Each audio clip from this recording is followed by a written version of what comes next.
In May, our government introduced measures to implement a national freeze on handgun ownership. Today, our national freeze on handguns is coming into force.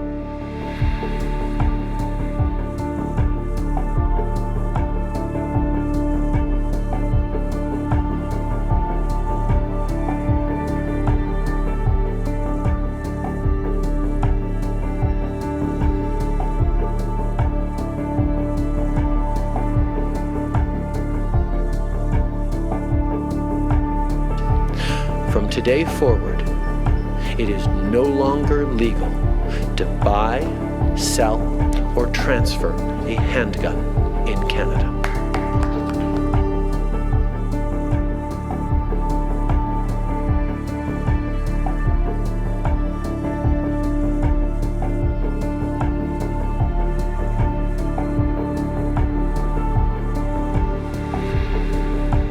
As we see gun violence continue to rise in our cities,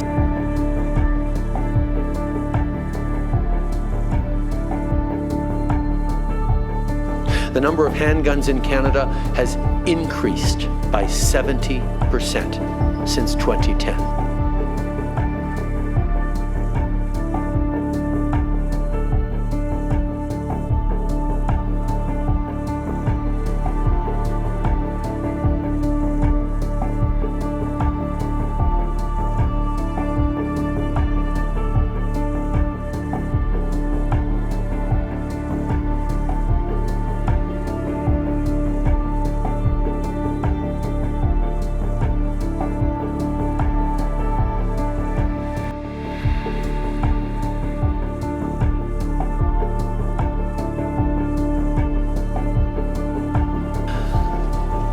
We're here today to talk about what we're doing to keep our communities safe.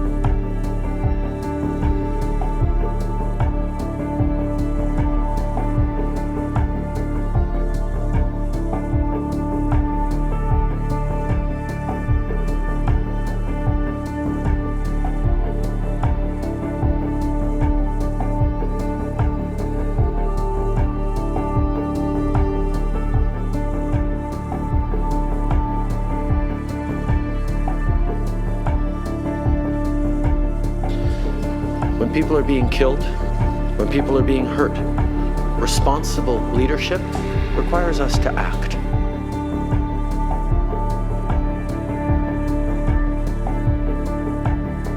I would not suggest it was effective for gun policy. City of Toronto's experience is the guns are not from law-abiding citizens. With the proposed handgun transfer freeze now before Parliament, the planned confiscations represent a failed approach to reducing violence in Canadian society. I have concerns, and certainly EPS has concerns about the logistics, resources, and long-term impacts of other forces.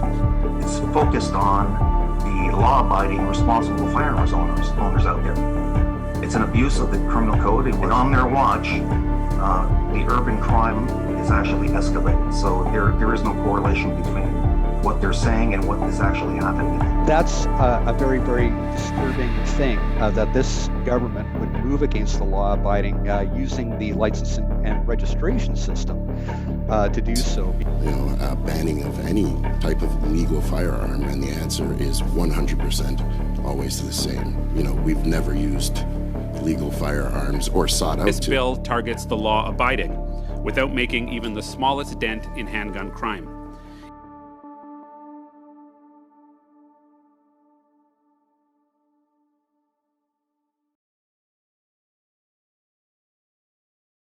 Responsible leadership